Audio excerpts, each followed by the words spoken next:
You know that feeling when you're just trying to grab a quiet coffee in your own damn town, and suddenly the whole place turns into a bad dream you can't wake up from?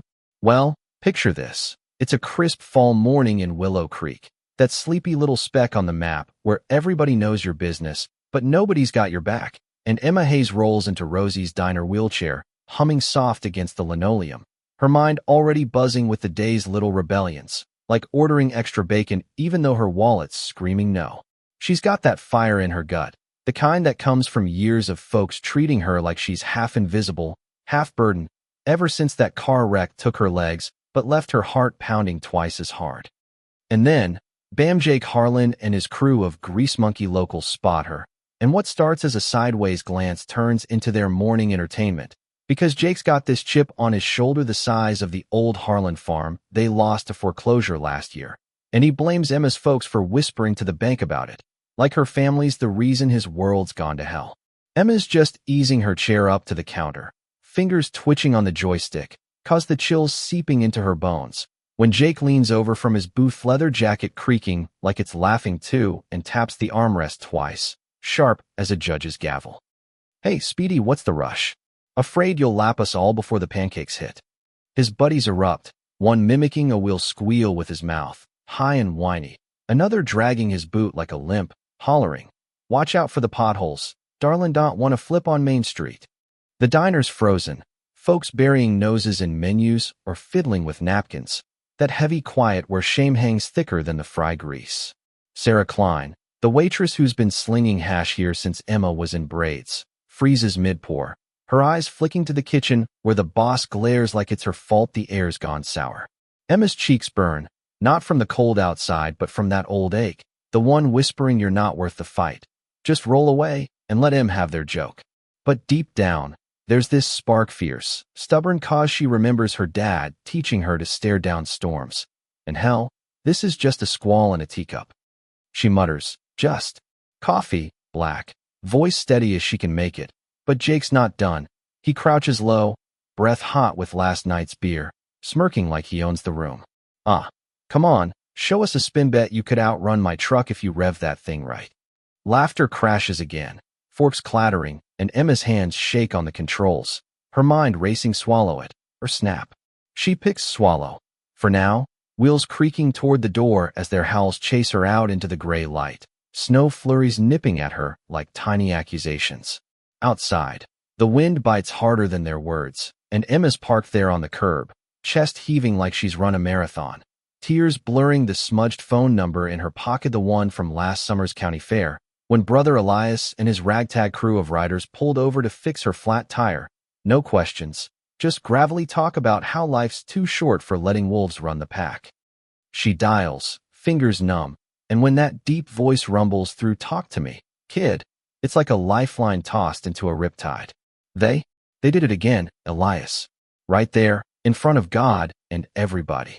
Silence stretches, then his reply, calm as a loaded chamber. "Hold the line, Emma. We're rolling." She hangs up, heart thumping wild, wondering if she's just lit a match in a powder keg, cause Elias's boys aren't your garden variety bikers. They're the Iron Oath, ex-cons and blue-collars who'd patched together a code after too many bar fights and bad breaks, riding for the forgotten, the ones towns like Willow Creek chew up and spit out. And Jake? He knows it too. His old man used to run with a crew that crossed paths with Elias back in the day, a grudge over some backroad brawl that left scars deeper than the ones on his knuckles.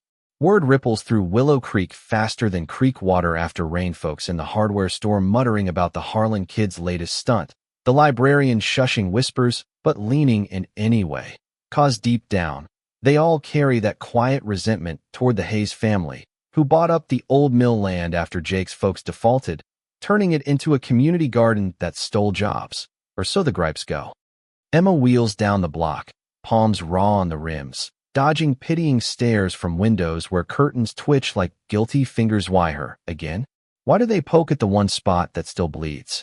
Her mind's a whirlwind, part fury at Jake's petty empire building, part ache for the girl she used to be, racing bikes with the boys before the wreck flipped her world. Minutes crawl, then rumble. Low at first, like thunder grumbling awake, vibrating up through the pavement into her chest. She freezes, breath fogging the air. As the horizon spits out chrome, 20 Harleys, sleek and snarling, cutting through the mist like Avengers from some backlit fever dream. Elias leads, silver-streaked beard whipping in the wind, his vest patched with that oath symbol of fist around a broken chain. He's locked ahead like he's reading sins off the asphalt. The town spills out, shopkeepers pausing brooms, moms clutching kids but craning necks, that electric buzz where fear meets fascination. Inside Rosie's, Jake's crew chuckles nervous, rednecks rev in up, probably, but his smirk's cracking, 'cause he spots the lead rider and remembers Daddy's warnings. Steer clear of Elias. Man's got ghosts that bite. They pull up smooth, engines growling down to a purr that rattles the diner's windows, kickstands snapping like salutes.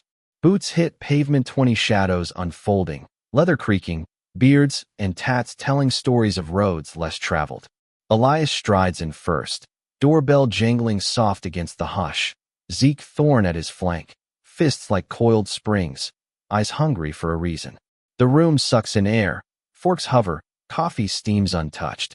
Jake straightens, forcing a grin. Well, looky here, the cavalry's late, but it dies quick when Elias's gaze pins him, steady as a scope.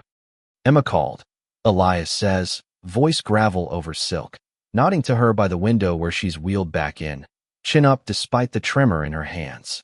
Said you boys needed a reminder on manners. Jake laughs, jag manners? We were just funnin', old man. She gets it, but his eyes dart, sweat beading under the fluorescence. Elias steps closer, not rushing, just filling space like smoke from a bonfire. Funnin'? That's what you call stripping a girl's armor in front of strangers? Nah, sant that's you flexing 'cause your world shrunk since the farm went under, and her family's the easy target. The words land like hooks, yanking at Jake's underbelly truth he buries under bravado. 'Cause yeah, it's easier to mock the girl in the chair than admit the bank's the real thief, or that his crew's just echoing his hurt. Zeke growls low, one word, brother, and I etch that lesson on his hide, but Elias waves him off, turning to the room, that preacher's fire flickering soft. Y'all sat quiet while this went down, folks who've known Emma since she skinned her knees on these same sidewalks. Fear's a hell of a chain, ain't it? Costs you your soul, one snicker at a time. Sarah breaks then, tray clattering as tears hit. God, I froze. Watched him twist her words into knives, and I thought of my own girl. What if it was her? We all let it slide, cause jobs, or gossip, or just tired. Her voice cracks the dam. The old-timer by the counter drops his paper, face crumpling, damn right, and shame on us. Emma's throat tightens, that spark flaring hot. She wheels forward, eyes locking Jake's, voice quiet but steel-edged. You didn't trip over my chair by accident, Jake. You chose the low road, 'cause it makes you feel tall after your pa lost the land. You point fingers at mine like we're the villains in your story. But cruelty? That's not strength. That's you bleeding out slow. Jake's face twists rage, then raw mouth opening on a wheeze. Shit, Emma, I didn't mean sorry, alright? For the farm crap too, maybe. It's feeble, hanging there, and Zeke snorts sorry's cheap, respects the bill, but Emma holds up a hand, surprising even herself. Words are start, but next time you see me? Not. Like I'm worth the air I breathe. The room exhales, that hush shifting from chokehold to reverence. Sarah kneeling to squeeze her hand. You ain't alone, hon. Not anymore. Elias nods once, deep. That's the oath, little fire. We ride for the ones who call, and they file out. Boots echoing like fading thunder, Harleys roaring alive outside, shaking the foundations as they peel off down the creek road, chrome vanishing into the haze. Willow Creek sits stunned, mirrors cracked wide open, the grudge over land that soured neighbors, the silence that let pettiness fester like mold.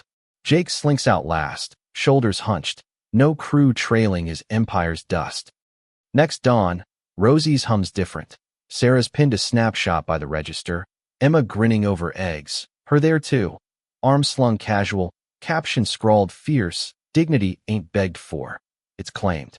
Folks trickle in, eyes meeting Emma's square when she rolls through, no flinches, just nods, space at the counter like it's hers by right. The garden thrives now, volunteers showing up unasked. Jake even spotted weeding once, head down, working off ghosts. But here's the rub that keeps me up nights. Did the oath's thunder really wash the creek clean, or just scare the snakes underground? 'Cause in towns like this, grudges simmer slow, and what if Jake's sorry curdles back to spite when the bikes fade from memory? Elias's crew rides on, patching wounds in the next hollow, but Willow Creek? We're left holding the mirror, wondering if one roars enough to drown out the whispers forever. Man, if that don't twist your gut, I don't know what does. Hit me in the comments. Was Jake's beef justified, or just poison he poured on the wrong porch? Ever seen a community flip like that, or does the quiet always creep back? Drop your stories, your takes on justice in the crack. Share this if it stirred something. Subscribe for more raw slices from the heartland. 'Cause hell, we all got roads that need reckoning. What's yours?